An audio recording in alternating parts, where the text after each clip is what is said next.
नमस्कार, मैं हूं प्रतिमा मिश्रा। दिन की हर बड़ी खबर के साथ आइए शुरू करते हैं भारत की बात। शुरुआत उन खबरों से जिन पर विस्तार से आज हम करने वाले हैं चर्चा। पहली खबर में बात बिगड़े बोल वर्सेस इमोशनल दांव की होगी। रमेश भिदोड़ी के बयान पर सीएम आतिशी के भावुक होने वाली सियासी तस्वीर का विश्लेषण करेंगे। दिल्ली की राजनीतिक लड़ाई में अरविंद केजरीवाल के खिलाफ बीजेपी का 3D अटैक क्या है, सीएजी की रिपोर्ट को लेकर बीजेपी ने क्या दावा किया है, खबर ये भी होगी। क्या देश में एक बार फिर कोरोना जैसी महामारी दस्तक देने वाली है? नए चीनी वायरस HMPV से देश में दहशत कैसी है? वायरस से डरने की जरूरत है या सावधानी बरतने की जरूरत है? दिखाएंगे वायरस की पूरी ABCD। और हर दिन की तरह रात 8:30 बजे होगी स्पेशल रिपोर्ट, जिसमें आज हम आपको दिखाएंगे दिल्ली की राजनीति का भिदोड़ी बम। लेकिन शुरुआत करने वाले हैं पहली खबर में। आज दिल्ली के बढ़ते चुनावी तापमान में नेताओं की बिगड़ती जुबान का हम विश्लेषण करने वाले हैं। सूत्रों से खबर है कि कल दिल्ली में चुनाव तारीखों का ऐलान हो सकता है। उससे पहले नेताओं की भाषा का स्तर गिरता ही जा रहा है। नेताओं की जुबानी आचरण का अंदाजा आप इन तस्वीरों से लगा सकते हैं। दिल्ली की सीएम आतिशी मीडिया के कैमरों के सामने ही भावुक हो गई। वो अपने ऊपर की गई बीजेपी उम्मीदवार रमेश भिदोड़ी की टिप्पणी का जिक्र कर रही थी। जिक्र करते करते उनके आंसुओं ने पलकों का दायरा तोड़ दिया। देखा जाए तो दिल्ली की चुनावी लड़ाई में विवादित बयानों का सिलसिला बढ़ता ही जा रहा है। आज हम शो में नेताओं के विवादित बयानों वाली डिक्शनरी खोल रहे हैं। सबसे पहले उस डिक्शनरी के कुछ कीवर्ड आपको दिखाते हैं। बाप बदल लिया है, प्रियंका के गालों जैसी सड़कें, द्रौपदी की साड़ी की तरह वादे, ओसामा बिन लादेन जैसे बोल। इन शब्दों को सुनकर आप अंदाजा लगा सकते हैं कि दिल्ली का चुनावी रण किस दिशा में जा रहा है। दिल्ली के सियासी गलियारों से निकले इन विवादित बयानों में जो सबसे ज्यादा ट्रेंडिंग है, उसके केंद्र में कालकाजी से बीजेपी के उम्मीदवार रमेश भिदोड़ी है। वैसे रमेश भिदोड़ी अक्सर अपने विवादित बयानों के लिए सुर्खियां बटोरते आए, लेकिन इस बार उन्होंने मुख्यमंत्री आतिशी और कांग्रेस सांसद प्रियंका गांधी के बारे में जो कुछ कहा है, उस पर बड़ा राजनीतिक घमासान छिड़ गया है। पहले आप उनके दोनों बयान सुनिए। अरे ये मार्लिना, ये तो सिंह बन गई भैया, चेहरा ही नाम बदल दिया। केजरीवाल ने बच्चों की कसम खाई थी, भ्रष्टाचारी कांग्रेस के साथ नहीं जाऊंगा। मार्लिना ने बाप बदल दिया, पहले मार्लिना थी, अब सिंह हो गई। कालकाजी भी सुधार कैंप के सामने वाली, बराबर वाली, अंदर वाली, सारी की सारी सड़कें प्रियंका गांधी के गाल जैसे जरूर बना देंगे। लालू ने कहा था बिहार में कि बिहार की सड़कों को मैं हेमा मालिनी जी के गालों जैसे बना दूंगा। लालू ने झूठ बोला था, नहीं बना पाया, लेकिन मैं आपको विश्वास दिलाता हूं, जैसे ओखले की सड़कें हमने बना दिए, संगम बिहार की सड़कें बना दिए, इसी प्रकार से कालकाजी भी सुधार कैंप के सामने वाली, बराबर वाली, अंदर वाली, सारी की सारी सड़कें प्रियंका गांधी के गाल जैसे जरूर बना देंगे। आतिशी ने आज भावुक होकर रमेश भिदोड़ी के बयान के खिलाफ पलटवार किया।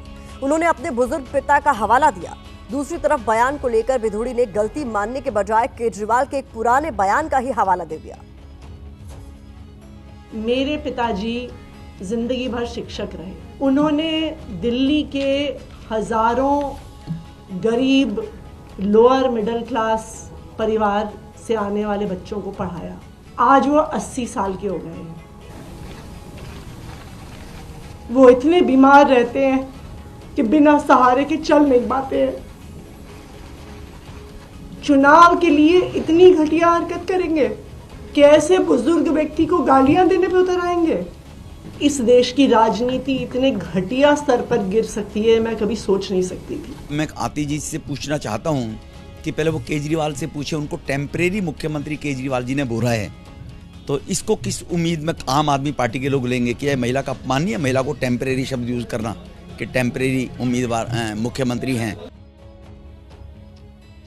आतिशी पर भिदोड़ी के बयान से आम आदमी पार्टी और प्रियंका गांधी के खिलाफ बयान से कांग्रेस आग बबूला है। यूथ कांग्रेस ने दिल्ली में रमेश भिदोड़ी के आवास के बाहर बयान के विरोध में प्रदर्शन किया। घर के गेट पर कालिक पोत दी और लिख दिया महिला विरोधी। बावजूद इसके रमेश भिदोड़ी बयान पर माफी मांगने को तैयार नहीं है। एबीपी न्यूज ने जब उनसे प्रियंका गांधी के खिलाफ की गई टिप्पणी पर सवाल पूछा तो उन्होंने बस इतना कहा, मुझे इस पर कुछ नहीं कहना। क्या आपने जो कहा है उस बात पर आप टिके हुए हैं प्रियंका गांधी के गाल जैसी सड़क बनाने के लिए? कल मेरा ट्वीट देखें आप, उसमें आपको संतुष्टि हो जाएगी। जो कहा गया है कि वो गलती है या क्षमा है, ये ऐसे देखा जाए? वो ट्वीट देख के समझ जाएंगे, पढ़े लिखे हैं आप भी। नेताओं का ये बर्ताव तब है जब महाराष्ट्र विधानसभा चुनाव के दौरान मुख्य चुनाव आयुक्त ने राजनीतिक दलों और उम्मीदवारों को निर्देश दिया था कि वो महिलाओं के सम्मान और गरिमा के खिलाफ कोई भी कदम न उठाएं, महिलाओं के खिलाफ बयानबाजी से बचे। उधर रमेश बिधूड़ी के बयान ने दिल्ली का चुनावी पारा बढ़ा दिया है।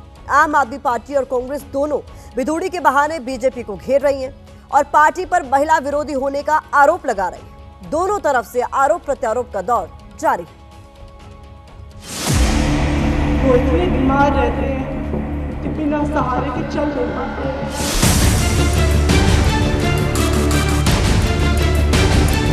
प्रधानमंत्री जी को बताना चाहिए कि क्या वो इसकी बात से सहमत हैं कि नहीं है।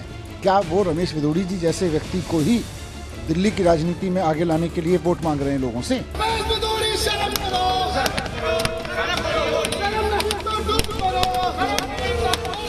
जो व्यक्ति पहले भी अपशब्दों का इस्तेमाल कर चुका है, जिसकी भाषा पे कोई संयम नहीं है, वो आप उसको एक कैंडिडेट बनाते हो, वो भी एक महत्वपूर्ण सीट से। और स्वाभाविक है जैसे ही उस आदमी को मौका मिलेगा वो इस तरह की टिप्पणियां करेगा। तो अगर किसी ने गलती की और माफी मांगी तो बात वहीं खत्म हो गई।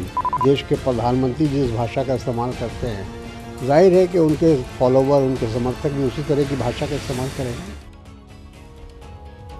रमेश बिधूड़ी के ताजा बयान के संदर्भ में हमने उनके कुछ पुराने चर्चित और विवादित बयान निकाले हैं। बिधूड़ी ने वक्त वक्त पर ऐसे बयान दिए हैं जिन पर विवाद खड़ा हुआ है।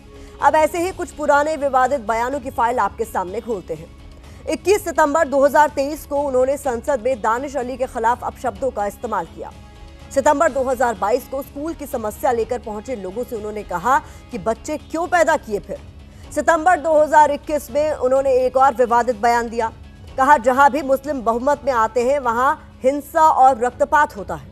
दिसंबर 2020 में उन्होंने आंदोलन कर रहे किसानों को लेकर कहा कि भारत में करोड़ों किसान हैं, लेकिन धरने पर बैठे चंद लोग वो हैं जिन्हें कनाडा और पाकिस्तान से पैसा मिला है और वो वहां बैठकर मुफ्त का खाना खा रहे हैं। यानी विवादित बयान देने का रमेश बिधूड़ी का पुराना इतिहास रहा है। लेकिन बीजेपी नेताओं के अलावा दूसरी पार्टी में भी कई ऐसे नेता हैं जिनका अपनी जुबान पर कोई भी कंट्रोल नहीं है। इनमें एक बीएसपी नेता आकाश आनंद है, जिन्होंने केजरीवाल के वादों को द्रौपदी के चीरहरण से जोड़ दिया। दूसरी तरफ आम आदमी पार्टी के सांसद संजय सिंह हैं, जिन्होंने बीजेपी की तुलना आतंकी लादेन से कर दी। आप एक एक कर दोनों के बयान सुनिए। 11 साल बाद भी केजरीवाल जी की सरकार ने मात्र 12,500 नौकरियां दी हैं। मात्र 12,500 नौकरियां। भाई साहब, इनसे अगर कोई पूछे ना कि आपके वादों के पिटारे को खोल के दिखाओ, तो ये तो इतनी लंबी लंबी हाँकते हैं जैसे द्रौपदी की साड़ी हो, ये फेंके जाए और हम लपेटते जाएं। सीएजी रिपोर्ट की बात कर रहे हैं लोग। भाजपाई, मैं तो बार बार कहता हूं भाजपाइयों के बारे में, भाजपा जब भ्रष्टाचार के खिलाफ बोलती है तो लगता है ओसामा बिन लादेन अहिंसा पे उपदेश दे रहा है। महिला अपमान की बात आपने सुनी। अब बात बीजेपी और आम आदमी पार्टी के बीच सीएम आवास पर छिड़े सियासी महाभारत की भी करते हैं। आज बीजेपी की तरफ से दिल्ली के मुख्यमंत्री आवास का एक वीडियो जारी किया गया। यह दिल्ली के मुख्यमंत्री आवास का 3D मॉडल था। इसके जरिए अरविंद केजरीवाल पर सीएम रहते हुए अपने सरकारी आवास को बनाने में करोड़ों रुपए की फिजूल खर्ची का आरोप लगाया गया। बीजेपी ने सीएम आवास पर सीएजी रिपोर्ट को लेकर भी बड़ा दावा किया। हालांकि सीएजी रिपोर्ट अभी जारी नहीं हुई है, लेकिन बीजेपी पहले ही इसको लेकर दावे कर रही है। बीजेपी का दावा है कि सीएजी रिपोर्ट के मुताबिक 2022 तक सीएम हाउस पर 33 करोड़ रुपए का खर्च किया गया। 2023 से 2024 में हुए खर्च का खुलासा होना अभी बाकी है। सीएम आवास पर कुल खर्च 75 से 80 करोड़ रुपए तक पहुंच सकता है। आपको फिर बता दें कि ये सीएजी रिपोर्ट को लेकर बीजेपी का सिर्फ दावा है, ऐसा कुछ भी अभी सिद्ध नहीं हुआ है। दूसरी तरफ सीएम आवास के वीडियो के साथ बीजेपी ने केजरीवाल के खिलाफ कुछ पोस्टर भी जारी किए हैं, जिनमें आम आदमी पार्टी पर जनता के पैसे की लूट का आरोप लगाया है। सीएम आवास के मुद्दे पर भी चुनाव से पहले सियासी का आरोप लगाया है। सीएम आवास के मुद्दे पर भी चुनाव से पहले सियासी संग्राम तेज होता जा रहा है।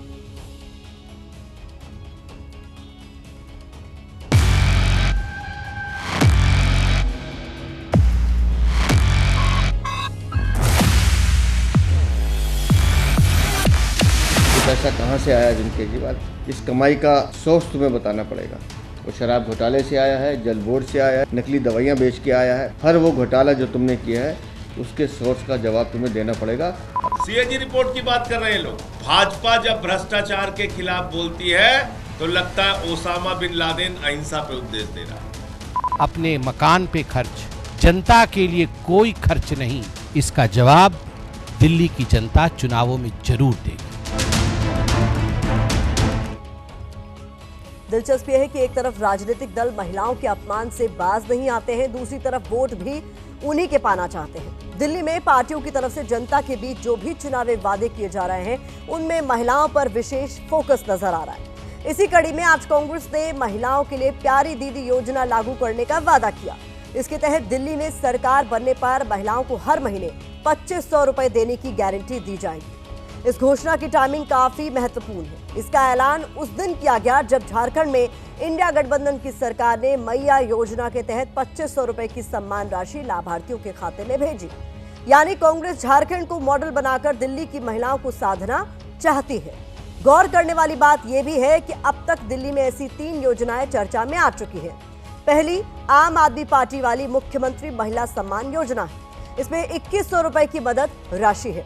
दूसरी कांग्रेस ने प्यारी दीदी योजना का वादा किया, इसमें 2500 रुपए देने का वादा है। तीसरा सोर्सेस से खबर है कि बीजेपी अपने संकल्प पत्र में लाडली योजना लागू करने का वादा कर सकती है।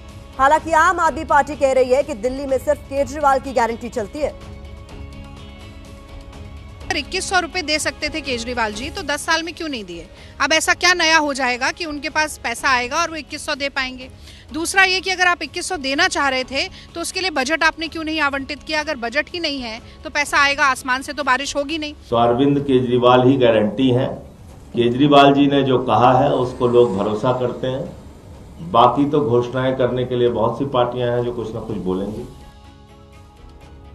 भारत की बात के फोकस से अगर इस खबर को देखा जाए तो दिल्ली का चुनावी रण बीजेपी वर्सेस आम आदमी पार्टी का राजनीतिक अखाड़ा बन चुका है।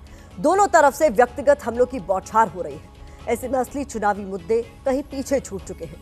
चर्चा तो है सिर्फ बिगड़े बयानों की और खुद को किसी भी तरह बेहतर बनाने की। स्वस्थ लोकतंत्र के लिए राजनीति की इस परंपरा का बदलना बेहद जरूरी है। बात दुनिया पर मंडराते एक नए वायरस के खतरे की कर लेते हैं। चीन से शुरू हुआ यह खतरा दुनिया के कई देशों के साथ भारत में भी दस्तक दे चुका है। पूरी दुनिया को दहशत में डालने वाले इस वायरस का नाम HMPV यानी ह्यूमन मेटान्यूमोनो वायरस।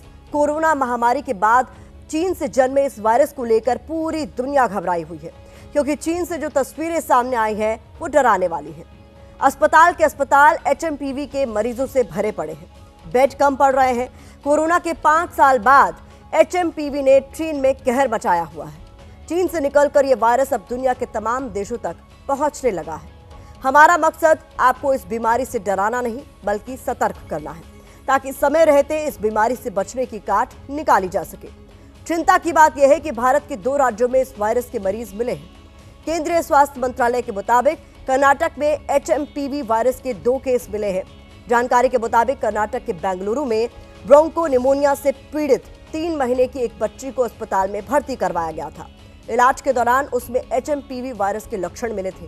अच्छी बात यह है कि इस बच्ची को अस्पताल से डिस्चार्ज कर दिया गया है। वहीं ब्रोंको निमोनिया से पीड़ित 8 महीने के एक बच्चे को 3 जनवरी को बेंगलुरु के बैप्टिस्ट अस्पताल में भर्ती करवाया गया था। इलाज के दौरान उसको भी HMPV से संक्रमित होने का जानकारी डॉक्टर्स को मिली। डॉक्टर्स के मुताबिक बच्चे के स्वास्थ्य में अब सुधार हो रहा है।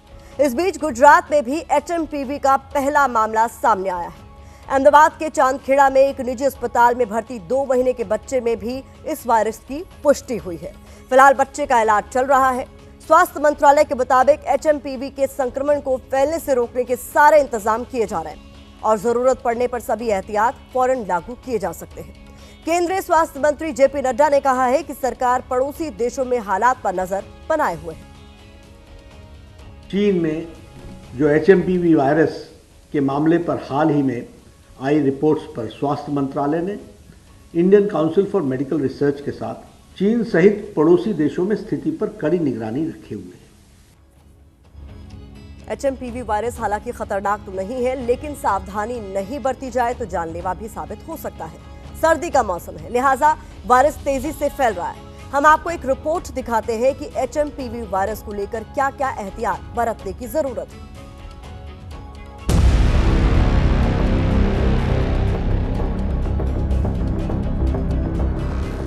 चीन एक बार फिर पूरी दुनिया को डरा रहा है। कोरोना के बाद चीन से निकले एक वायरस ने पूरी दुनिया को दहशत में डाल दिया है। 5 साल पहले कोरोना के कोहराम की तस्वीरें आज भी लोगों के जहन में ताजा है। इसीलिए लोग चीन से निकले HMPV वायरस से सहमे हुए हैं। मीडिया रिपोर्ट और सोशल मीडिया पर वायरल हो रहे वीडियो इस बात की गवाही दे रहे हैं कि HMPV ने चीन के कई शहरों में कोहराम मचा रखा है। अस्पताल HMPV के मरीजों से भरे पड़े हैं, बेड्स की कमी हो गई है। कुछ ऐसी ही डरावनी तस्वीर 5 साल पहले भी चीन से आई थी। तब कोरोना ने जमकर तबाही मचाई थी। चीन समेत दुनिया भर में लाखों लोग कोरोना वायरस का शिकार बने थे। 5 साल पहले भी सर्दियों का मौसम था जब कोरोना का कहर शुरू हुआ था। एक्सपर्ट्स का कहना है कि HMPV कोरोना की तरह खतरनाक नहीं है, हालांकि इसके लक्षण बहुत हद तक सर्दी और कोविड की तरह ही हैं। HMPV वायरस सभी उम्र के लोगों को प्रभावित कर सकता है। छोटे बच्चों, बुजुर्गों और कमजोर इम्यूनिटी वाले लोगों को इसकी चपेट में आने की संभावना ज्यादा रहती है। डॉक्टरों के मुताबिक ये सांस से जुड़ी बीमारी है जो सर्दियों में तेजी से फैलती है। मेटान्यूमो वायरस जो है ये सर्दियों में ज़्यादा होता है। अमेरिका की बात करें तो ये कोई अगस्त सितंबर में शुरू होकर मार्च तक चलता है और सर्दियों में ज़्यादा होता है। 5 साल के बच्चे जो अमेरिका में होते हैं 90 से 100% लोगों को ये इन्फेक्शन हो चुका होता है किसी स्टेज पे। HMPV के लक्षणों की बात करें तो शुरुआत में खांसी, बुखार, नाक बंद होना और सांस लेने में तकलीफ होती है। लेकिन वायरस का संक्रमण ज्यादा होने पर निमोनिया और ब्रोंकाइटिस का खतरा हो सकता है। वायरल संक्रमण के बाद लक्षण दिखने में 3 से 6 दिन का समय लगता है। मरीजों के कांटेक्ट में आने से जैसे कोरोना फैलता था, जिसको हम बोलते हैं एरोजल स्प्रेड, तो ये वायरस भी उसी के हिसाब से ही फैलता है, एरोजल स्प्रेड होती है। सो इनमें सिम्टम्स भी सिमिलैरिटीज रहेंगे, जैसे कि खांसी, बुखार, सर्दी, गले में खराश, यही सिम्टम्स रहेंगे दोनों में। बताया जा रहा है कि HMPV कोई नया वायरस नहीं है। पिछले साल भी चीन में इसका संक्रमण फैला था। डॉक्टरों के मुताबिक ये वायरस संक्रमित मरीज के खांसने और छींकने से दूसरों में फैलता है। साथ ही ये मरीज के मुंह, नाक और आंखों को छूने से भी फैलता है। HMPV का संक्रमण आमतौर पर सर्दियों में शुरू होता है और कम से कम 2 महीने तक इसका असर रहता है। HMPV की रोकथाम के लिए हाथों को साबुन और पानी से कम 20 सेकंड तक धोएं। बिना धुले हाथों से आंख, नाक या मुंह छूने से बचें। संक्रमित मरीजों के संपर्क में आने से बचें। HMPV को रोकने के लिए अभी कोई टीका नहीं है, लेकिन सावधानी बरतकर इससे बचा जा सकता है। एक्सपर्ट्स का कहना है कि HMPV कोरोना वायरस जितना खतरनाक नहीं है, लेकिन केंद्र सरकार इस मामले में कोई कोताही नहीं बरतना चाहती। इसीलिए शनिवार को केंद्रीय स्वास्थ्य मंत्रालय ने HMPV वायरस के मुद्दे पर बैठक बुलाई, जिसमें चीन के मौजूदा हालात पर भी चर्चा हुई। स्वास्थ्य मंत्रालय के मुताबिक चीन में इस समय जो हालात हैं वो असामान्य नहीं है। मंत्रालय का कहना है कि जितने भी मामले सामने आए हैं वो इन्फ्लुएंजा वायरस, RSV और HMPV है, जो इस मौसम में आमतौर पर होने वाली बीमारियां हैं। केंद्र सरकार ने यह भी कहा है कि चीन के हालात पर नजर रखी जा रही है और WHO से चीन में HMPV के मरीजों का डेटा शेयर करने को कहा गया है। केंद्र सरकार का कहना है कि देश में ICMR और IDSP नेटवर्क के जरिए मजबूत निगरानी सिस्टम बनाया गया है। स्वास्थ्य मंत्रालय के मुताबिक पिछले कुछ हफ्तों में सांस से जुड़ी बीमारियों के मरीजों की संख्या में अचानक कोई तेजी नहीं देखी गई। सांस से जुड़ी बीमारियों के मरीजों की संख्या में अचानक कोई तेजी नहीं देखी गई है, लेकिन एहतियात के तौर पर ICMR वायरस की जांच के लिए और नए लैब बनाएगा। डॉक्टरों की माने तो इस वायरस से होने वाले इन्फेक्शन पहले भी होते रहे हैं और देश के कई हिस्सों में HMPV के मरीज मिल चुके हैं। डॉक्टरों का कहना है कि सर्दी के मौसम में अमूमन फ्लू के जितने केसेस आते थे उतने ही अब भी आ रहे हैं। हालांकि उन्होंने इस बात पर जोर दिया कि जो सावधानियां लोगों ने कोरोना महामारी के दौरान बरती थी उनको अभी भी अपनानी चाहिए। मेटान्यूमोनिया वायरस के कुछ केसेस भारत में रिपोर्टेड है, खासकर कर्नाटका से 2 केसेस आए। हमें लगता है कि अभी कोई बहुत चिंता की बात नहीं है। होने वाले इन्फेक्शंस पहले भी होते आए हैं, ऐसा नहीं कि पहली बार हुए। जो इस तरह के फ्लू लाइक सिम्टम्स की जो बीमारियां होती हैं उनको उनके केसेस में कोई अनएक्सपेक्टेड या ऐसा कोई सर्ज देखने में नजर नहीं आ रहा, तो लगता नहीं कि ऐसी कोई चिंता की बात है फिलहाल देश के अंदर। बाकी गवर्नमेंट का अपने लेवल पे सर्वे करते रहे, अपने ओर से प्रिकॉशंस रखते रहे कि जो प्रिकॉशंस अपने नॉर्मली कोविड के टाइम में रखे गए थे वो आज भी रखने। एक्सपर्ट्स को आपने सुना। दूसरी ओर आरोप लग रहे हैं कि चीन एक बार फिर कोरोना काल जैसी चाल चल रहा है। इंटरनेशनल मीडिया रिपोर्ट्स का दावा है कि चीन HMPV से जुड़ी खबरों को दबा रहा है और दुनिया से सच छिपा रहा है, क्योंकि कुछ मीडिया रिपोर्ट्स का दावा है कि HMPV संक्रमण की वजह से चीन में मौत का आंकड़ा बढ़ा है।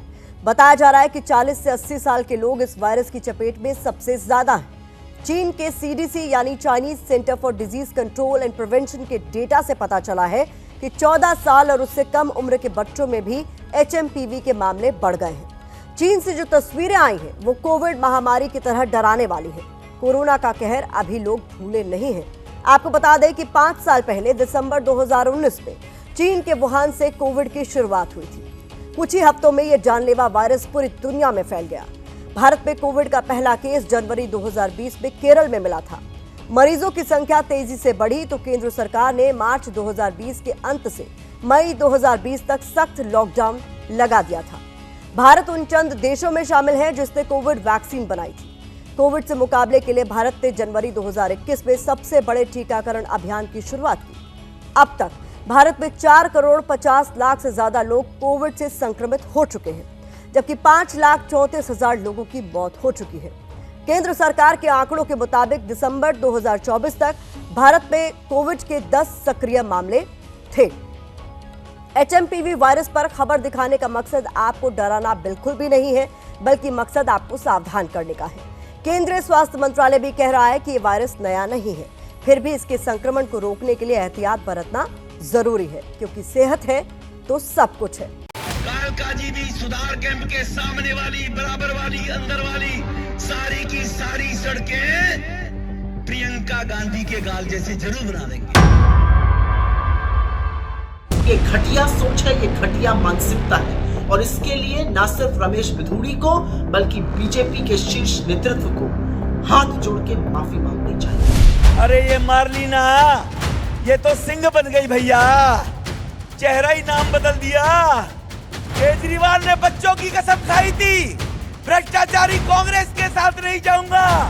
मार्लिना ने बात बदल दिया, पहले मार्लिना थी अब सिंह हो गई। मेरे बुजुर्ग पिताजी को गालियां देके वोट मांग रहे हैं वो, ये बहुत दुख की बात है। जब महिलाओं को गाली देने वाला रमेश बिधूड़ी मुख्यमंत्री के तौर पे चाहिए, ये दिल्ली की जनता को अब तय करना है।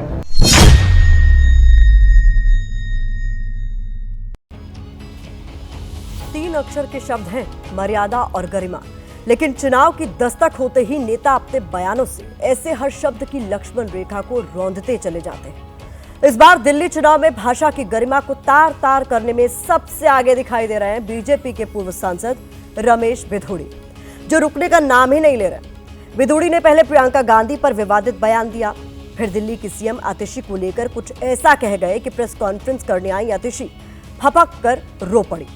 कांग्रेस से लेकर आम आदमी पार्टी तक ने रमेश बिधूड़ी के खिलाफ हल्ला बोल दिया है। रमेश बिधूड़ी के बयान के जरिए विरोधी सीधे बीजेपी पर हमला बोल रहे हैं। और आपको बता दें कि विवादित बयान देने का बिधूड़ी का इतिहास पुराना है। तो चलिए आज भारत की बात में आपको बिधूड़ी के बयान बम की पूरी कहानी दिखाते हैं।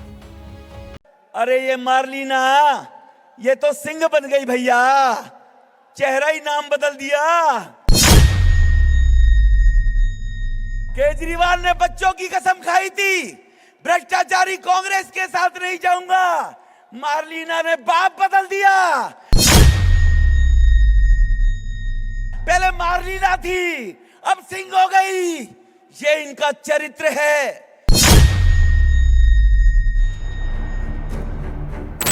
नाम रमेश सिंह बिधूड़ी, पद बीजेपी के पूर्व सांसद और कालकाजी विधानसभा सीट से बीजेपी उम्मीदवार। अनुभव 40 साल से ज्यादा वक्त से राजनीति में सक्रिय, लेकिन भाषा ऐसी मानो किसी गली नुक्कड़ पर खड़ा कोई टपोरी बात कर रहा हो। मार्लिना ने बाप बदल दिया, पहले मार्लिना थी अब सिंह हो गई।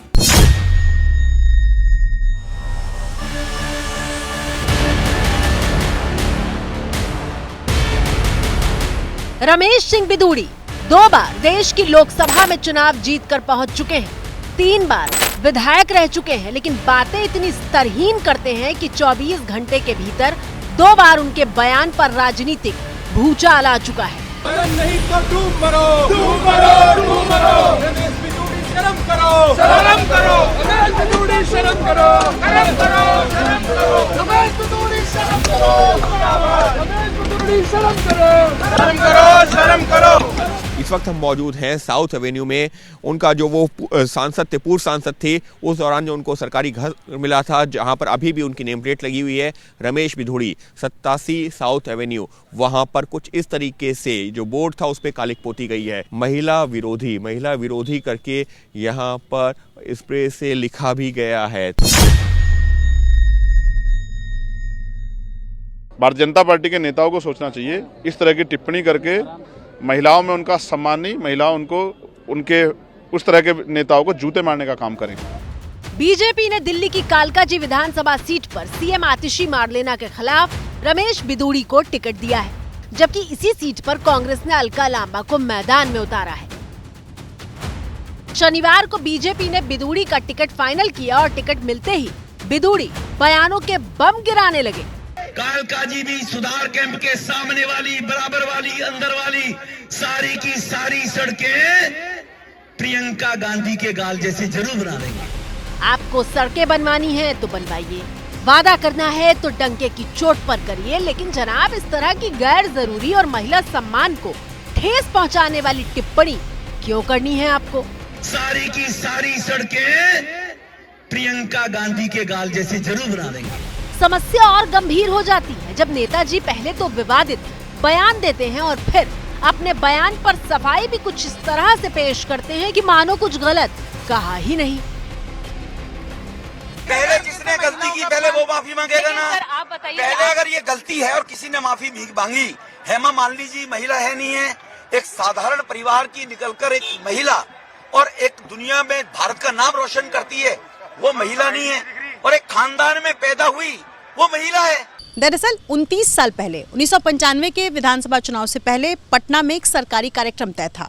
हेमा मालिनी वहां परफॉर्म करने पहुंची थी और लालू यादव वहां मौजूद थे। कहा जाता है कि इसी कार्यक्रम के बाद लालू यादव ने बिहार की सड़कों को हेमा मालिनी के गाल की तरह सुंदर बनाने का वादा किया था। लालू ने कहा था बिहार में कि बिहार की सड़कों को मैं हेमा मालिनी जी के गालों जैसे बना दूंगा। लालू ने झूठ बोला था, नहीं बना पाया, लेकिन मैं आपको विश्वास दिलाता हूं, जैसे ओखले की सड़कें हमने बना दिए, संगम बिहार की सड़कें बना दिए, इसी प्रकार से कालकाजी भी सुधार कैंप के सामने वाली, बराबर वाली, अंदर वाली सारी की सारी सड़कें प्रियंका गांधी के गाल जैसे जरूर बना देंगे। हालांकि जब बाद में इस पर विवाद हुआ तो लालू यादव बयान से ही पलट गए थे। फालतू का बकवास किया कि लालू ऐसा वैसा बोलता है कि रोड ऐसा वैसा बनाएंगे। अटल बिहारी वाजपेयी जी ने ये चुटकी लिया, अपना बात मेरे मुंह में डाल के छपवा दिया, मैं कंट्राडिक्ट करके बढ़ गया। लेकिन जिस बयान से लालू पलट गए थे उसे आधार बनाकर बिधूड़ी ने न सिर्फ प्रियंका गांधी पर बयान दिया बल्कि उसे सही ठहराने में भी जुटे हैं। इस प्रकार के बयान पहले दिए जाते रहे हैं और किन्होंने दिए? लालू यादव जी ने बयान दिया, हेमा मालिनी जी के ऊपर दिया, मैंने उसका उसी संदर्भ में बोला था और उसी आधार पर कांग्रेस के साथ उस सरकार में मंत्री रहे, कांग्रेस चुप्पी साधी रही। नरेश बालियान आम आदमी पार्टी का विधायक है, 2024 में फिर उन्होंने ये बयान को दोहराया 2024 के चुनाव में, तो आतिशी की चुप्पी रही। लेकिन फिर भी अगर मेरे इस बयान से कोई व्यथित है, किसी को दुख पहुंचा है, तो मैं हृदय से इस बात के लिए अपने शब्द वापस लेते हुए खेद प्रकट करता हूं और इस बात के लिए मैं दुख प्रकट करता हूं कि अगर किसी को खेद पहुंचा हो। लेकिन इन लोगों को उंगली उठाने का कोई इस बात के लिए राइट अधिकार ही नहीं बनता है कि वो ऐसे बयानों की करे, तो पहले अपनी गिरबान दो लोग झांके। प्रियंका गांधी पर दिए इस बयान के बाद कांग्रेस ने रमेश बिधूड़ी और बीजेपी पर चौतरफा हमला किया। जिस तरह की निचले स्तर की भाषा बोल रहे हैं, मुझे बिल्कुल नहीं लगता कि कालका जी के लोग इस तरह के उम्मीदवार को कभी भी स्वीकार करेंगे और अपना जनप्रतिनिधि बनाएंगे। लेकिन जैसा कि हमने आपसे कहा था, रमेश बिधूड़ी कहाँ मानने वाले हैं। प्रियंका गांधी पर उनका विवादित बयान सामने आ चुका था और अब बारी दिल्ली में पीएम मोदी की परिवर्तन रैली की थी। भारत माता की, भारत माता की, भारत माता की, श्री नरेंद्र मोदी, श्री नरेंद्र मोदी। पीएम मोदी के आने के पहले तमाम नेताओं ने भाषण दिया और जब रमेश बिधूड़ी ने माइक थामा तो सीएम आतिशी मारलेना पर अमर्यादित टिप्पणी की। अरे ये मार्लिना, ये तो सिंह बन गई भैया, चेहरा ही नाम बदल दिया। केजरीवाल ने बच्चों की कसम खाई थी, भ्रष्टाचारी कांग्रेस के साथ नहीं जाऊंगा। मार्लिना ने बाप बदल दिया, पहले मार्लिना थी, अब सिंह हो गई। रमेश बिधूड़ी के इस बयान पर जब आतिशी मारलेना ने प्रेस कॉन्फ्रेंस में अपनी बात रखी तो वो रोने लगी। मैं रमेश बिधूड़ी जी को कहना चाहूंगी, मेरे पिताजी जिंदगी भर शिक्षक रहे, आज वो 80 साल के हो गए हैं। वो इतने बीमार रहते हैं कि बिना सहारे के चल नहीं पाते हैं। आप चुनाव के लिए इतनी घटिया हरकत करेंगे? कैसे बुजुर्ग व्यक्ति को गालियां देने पे उतर आएंगे? इस देश की राजनीति इतने घटिया स्तर पर गिर सकती है, मैं कभी सोच नहीं सकती थी। अपने काम पर वोट मांगे, मेरे बुजुर्ग पिताजी को गालियां देके वोट मांग रहे हैं वो। कांग्रेस और आम आदमी पार्टी मिलकर बीजेपी को महिला विरोधी बताते हुए तीखे हमले कर रहे हैं। ने प्रियंका जी के बारे में बहुत अभद्र शब्दों का इस्तेमाल किया, शाम को मुख्यमंत्री जी के बारे में इस तरीके की भाषा की, ये निंदनीय मुझे नहीं लगता। इन चीजों पे केवल एक माफी से बनता है। मैं तो आशा करूंगा कि पार्टी में कोई न कोई इस पर एक्शन लेगा। किसी महिला मुख्यमंत्री जो इतनी पढ़ी लिखी है, जो इतनी शालीनता के साथ काम कर रही है दिल्ली के लिए, उनके पिताजी का मजाक, उनके पिताजी को गालियां दी जा रही हैं। ये भारतीय जनता पार्टी गाली देने के अलावा कुछ और काम करेगी कि नहीं करेगी? केवल गालियां, केजरीवाल जी को गालियां, आतिशी जी को गालियां, मुझको गालियां, आतिशी जी के माता पिता को गालियां। इनको शर्म आनी चाहिए थोड़ी सी। और गुस्सा इस बात का है कि भारतीय जनता पार्टी का कोई नेता इस पे, मतलब रमेश बिधूड़ी जी के खिलाफ कोई कुछ बोल ही नहीं रहा है। इवन प्रधानमंत्री जी भी नहीं बोल रहे हैं। आम आदमी पार्टी के मुताबिक बिधूड़ी गाली गलौज कर रहे हैं क्योंकि वो सीएम पद की रेस में सबसे आगे निकल गए हैं। जिस प्रकार से उसने कल से गालीबाजी शुरू की है, भारतीय जनता पार्टी उसको अपना मुख्यमंत्री का चेहरा बनाने जा रही है। बीजेपी रमेश बिधूड़ी को अपना सीएम फेस बनाने जा रही है। लेकिन जब एबीपी न्यूज ने रमेश बिधूड़ी से उनके विवादित बयान को लेकर सवाल पूछा तो उन्होंने सिर्फ इतना कहा। क्या आपने जो कहा है उस बात पर आप टिके हुए हैं, प्रियंका गांधी के गाल जैसी सड़क बनाने के लिए? कल मेरा ट्वीट देखें आप, उसमें आपको संतुष्टि हो जाएगी। जो कहा गया है कि वो गलती है या क्षमा है, ये ऐसे देखा जाए? वो ट्वीट देख के समझ जाएंगे, पढ़े लिखे हैं आप भी। No comment. अरे क्यों नो कमेंट? जब आपकी जुबान से गलत शब्द निकले तब तो आप हंस कर मंच से पूरी बात कर रहे थे, लेकिन बयान पर जवाब मांगा जा रहा है तो आप कन्नी काट रहे हैं। मुख्यमंत्री के बाप पर टिप्पणी करना या इस तरह की शब्दावली का इस्तेमाल करना कैसे देखते हैं? हर कोई अपनी बात को अपने अनुसार मोल्ड करता है। हमने किसी के पिता पे, सम्मानित सबके पिता हैं, हमने कोई व्यक्तिगत रूप से किसी के पिता पर कोई टिप्पणी नहीं की। रमेश बिधूड़ी के बयान पर नई दिल्ली सीट से बीजेपी उम्मीदवार प्रवेश वर्मा ने एबीपी न्यूज से बात करते हुए जरूर कहा कि वो उनके बयान से सहमत नहीं है। मैं उनकी बात का समर्थन नहीं करता। उनको अपनी जो है भाषा पे थोड़ा सा संयम रखना चाहिए था, मगर उन्होंने किस गुस्से में ये बात को बोला है मैं नहीं जानता। कफील अमरोहवी की बेहद मशहूर नज्म का नाम है बात निकलेगी तो फिर दूर तलक जाएगी। आपने भी जरूर सुनी होगी। और आज के हालात पे रमेश बिधूड़ी की कहानी पर नज्म की ये पहली लाइन बिल्कुल सटीक बैठती है, क्योंकि रमेश बिधूड़ी के बयानों की चर्चा हो रही है तो बात ना तो उनके बयान वापस लेने पर खत्म होगी और ना ही बिना उनका पुराना चिट्ठा खोले। बात निकली है तो फिर उनके उस बयान तक भी जाएगी जिसके बाद नाराज होकर पीएम मोदी के बिधूड़ी का टिकट काटने की खबर सामने आई थी। साल 2023 जब लोकतंत्र के मंदिर में बतौर बीजेपी सांसद रमेश बिधूड़ी ने ऐसा बयान दिया था कि वो बयान न सिर्फ संसद की कार्यवाही से हटाना पड़ा था, बल्कि जब वो उस दौरान चैनलों पर चला था तो उनके शब्दों को बीप की आवाज के साथ छिपाना पड़ा था। 2023 में रमेश बिधूड़ी ने पूर्व सांसद दानिश अली को गालियां दी थी। जब आपने हमारे ऊपर हमें ये गालियां दी तो हमने पलट के ये नहीं पूछा कि आपको आखिर ये सब किसने बताया कि हम क्या हैं। ये संस्कार संघ और भाजपा के लेबोरेटरी में सिखाए जाते होंगे। 63 साल के रमेश बिधूड़ी के बयान वाले धमाकों की लिस्ट काफी लंबी है। 2017 में बिधूड़ी ने आपत्तिजनक बयान दिया था। या 5-7 महीने में बहू के साथ बच्चा भी आ जाए तो कैसा मामला बनेगा, कैसा रहेगा आपको बताइएगा। और ये संस्कार तो कांग्रेसियों के खानदान में होते होंगे, मायावती जी के खानदान में होते होंगे। भारतीय संस्कृति में संस्कार नहीं है, इटली में संस्कार होते होंगे कि शादी के 5-7 महीने बाद पोती भी आ जाए। हमारे यहाँ तो इंतजार करना पड़ता है। भारत की ऐसी संस्कृति है। ये कांग्रेस चप्पल की भाषा जानती है। और ये कोई पहली बार नहीं है। रमेश बिधूड़ी सदन के भीतर रहे हों या फिर सदन के बाहर, वो समुदाय विरोधी टिप्पणी करने के लिए कुख्यात रहे हैं।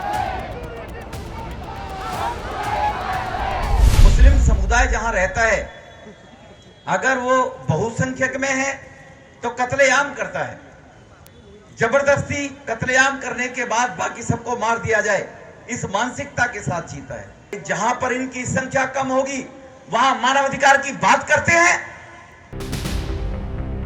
सवाल यह है कि रमेश बिधूड़ी बार बार विवादित बयान आखिर क्यों देते हैं? क्या बिधूड़ी को विवादित बयान देने से कोई फायदा होता है? क्या उनका राजनीतिक ग्राफ ऐसे बयानों से ऊपर चढ़ता है?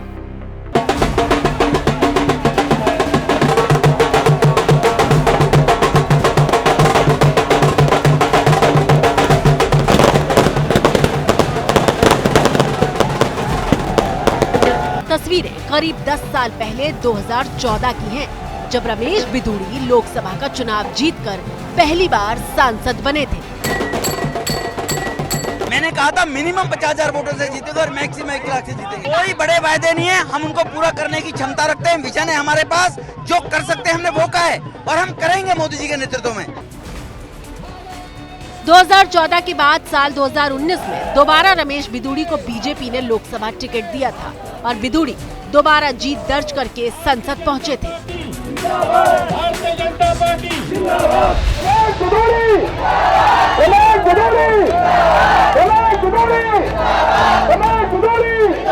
हालांकि लोकसभा चुनाव जीतने की पहली कोशिश रमेश बिधूड़ी ने साल 2009 में की थी, लेकिन बिधूड़ी कांग्रेस के रमेश कुमार से साउथ दिल्ली सीट पर हार गए थे।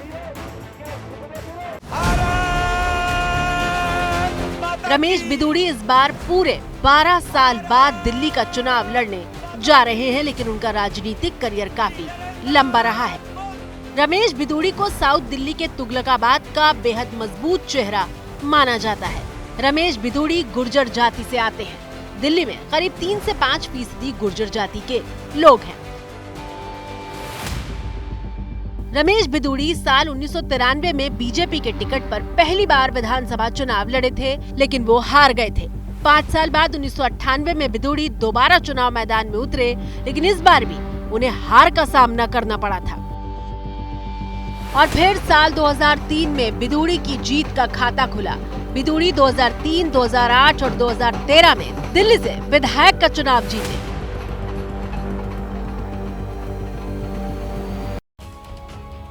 वैसे इतना लंबा राजनीतिक करियर होने के बावजूद रमेश बिधूड़ी की उपलब्धि के तौर पर उनके विवादित बयानों को ही गिना जाता है। सूत्रों के मुताबिक कल दिल्ली चुनाव की तारीखों का ऐलान हो सकता है और बिधूड़ी के विवादित बयानों ने चुनावी तापमान को बढ़ा दिया है। इसी के साथ भारत की बात में फिलहाल इतना ही।